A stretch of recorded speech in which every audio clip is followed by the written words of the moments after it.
Hey guys, I thought I would just share something that happened yesterday in my comments to help some of you who have platforms as well.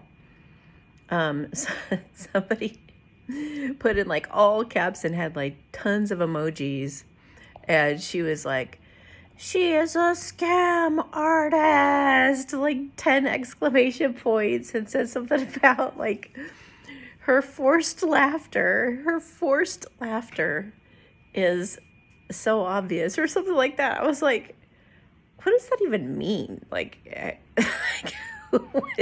Who, who forces laughter? Laughter just kind of comes up as you're cracking up about something. It's not forced. I mean, what would that be like? Okay, Amy, laugh. This is a part where you need to laugh.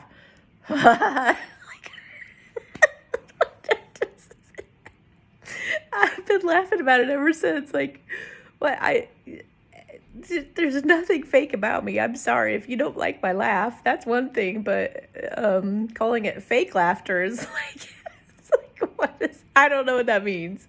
I don't know what that means, but just know that when you trigger somebody, okay, and they're not mature enough to actually like reach out to you with normal language and ask you questions or inquire or offer some good constructive criticism, or offer an idea, and non-publicly, even ideally somebody who truly wants to help is going to contact you privately and say something to the effect of, "Oh my gosh, I don't know." It wouldn't be all capital letters with all that screaming going on and stuff. So just keep in mind, if anybody ever attacks you like that, and and they're just like just in this, you could just tell that that person was not in a centered space at all, and that also makes them they were in a dishonest space as well, because when you're that out of your mind that you're screaming at the top of your lungs like that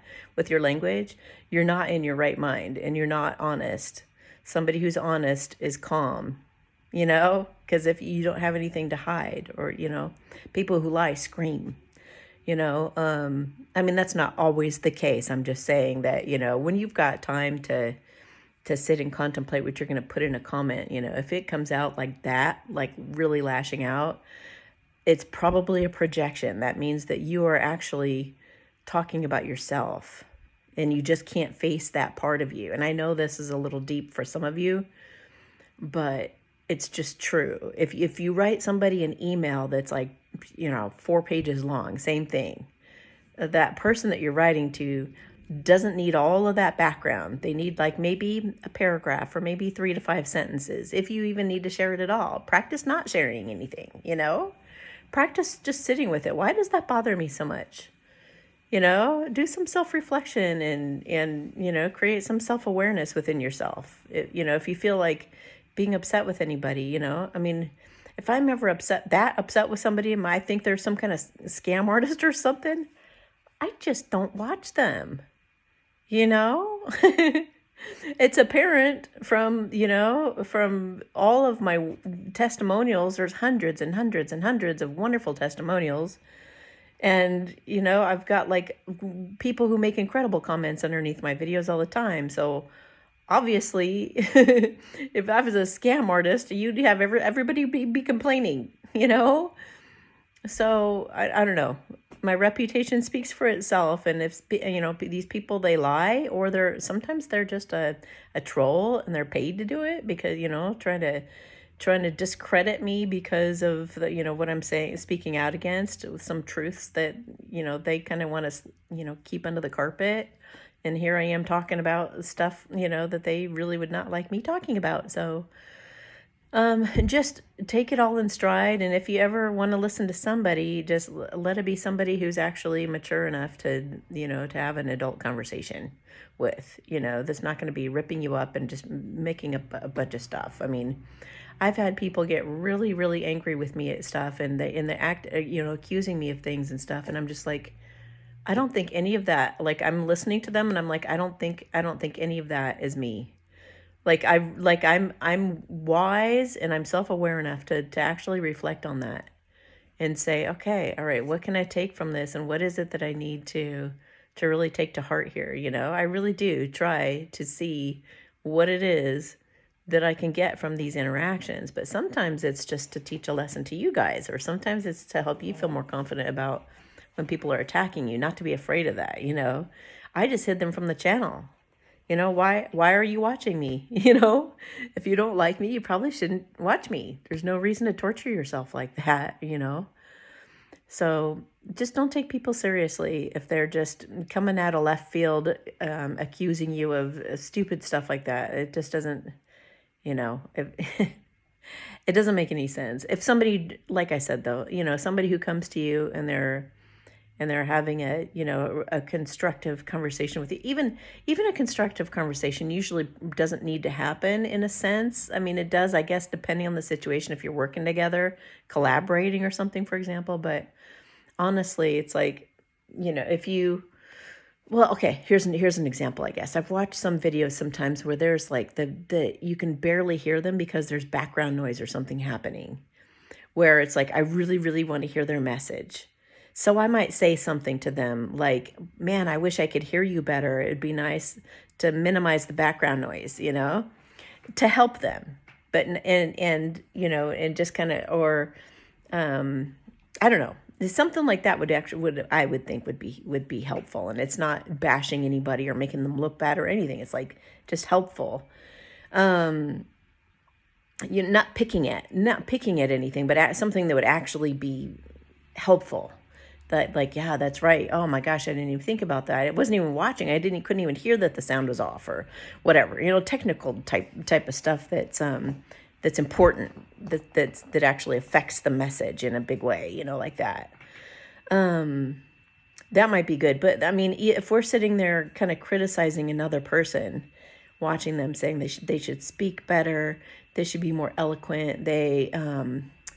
I know another reader, the way she sings is like, she's got a beautiful singing voice, but she's always doing this thing. And I'm just like, you know what though? That's her personality. And I love that. Let her be herself. Who am I to pick her apart? Who am I to say something like, anything mean to anybody? You would let it be what it is. Because if you feel like you have to pick on somebody or put them down or any of that stuff, that's just a total reflection of yourself. You can keep your comments to yourself, Or if whatever it is, it's like you think that they should have a different religion or a different standpoint on something, or they shouldn't be so harsh, or they shouldn't be so bold, or they shouldn't be always talking about demons or whatever it is, And it's just like, okay, well, this is the way that I'm being led, or that's the way that person's talking right now, or that's what's going on. And if I enjoy it, I watch it. If I don't, I always think to myself, if I make this comment, and if it's not a good quality comment that they are going to take to heart and appreciate that I said, that I shared, and they hide me from their channel, they kick me off their channel, can I live with that? Is it worth it for me to say something that could get me kicked out? Probably not. That's another thing I consider. I'm not going to say something that's going to make me not able to see them. And that kind of tells me something too. I must really like them, right? Because I don't want to get kicked out of their platform. So anyway, don't take anything like that to heart. Don't take it personally. If you're a scam artist, what's that going to do to you? You'd be like, I don't know, stop scamming people, but people screaming at you probably wouldn't stop somebody who was doing that anyway. What's that going to do? You would just have to, I don't file a report or something. Who knows? I don't know what people, but you'd have to have proof. We're coming into common law. You have to provide proof of the things you accuse people of. So you can't just make it up. These people who are used to, they try to, these nefarious people try to get people to feel offended over what you're saying. Oh, how dare she? And try to get people riled up so they'll get angry at you, and they're totally playing you, and they're feeding off of all that energy of turning people against you and stuff like that. So they want people to question you, or they want people to, they're experts at turning people against each other, and they're not knowing that person who's instigating all of this, trying to turn people on you and stuff, is actually feeding off of everybody's energy. You know, they're doing some kind of black magic and feeding off of it. So don't be offended. If somebody's trying to get you all worked up and be offended at something somebody's doing and stuff, just learn to be mature enough to just let it roll right off and just be like, hey, they can say whatever they want to. What do I care? You know, if I value the person's opinion and I like the person a lot and I say, wow, they have a really good point, I appreciate that, you know, then hey, listen to that. But if somebody's just trying to attack you or make you look bad or anything, just learn to just be like, you know, why would I listen to somebody who's screaming in all caps and obviously lying about me? So, yeah, you know, so yeah, anyway. I hope that helps somebody who also has a platform, because the bigger audience you get, the more you're going to get kind of that stuff. And it's also a sign that you're doing something good, because they're trying to put the lid on you. They're trying to shut you up. Like, they're trying to make you look bad. So the more people try to make you look bad and attack you, the better you're doing. You're ruffling some feathers and you're making change in the world, right? So hope you guys have a great weekend, and I'll talk to you later.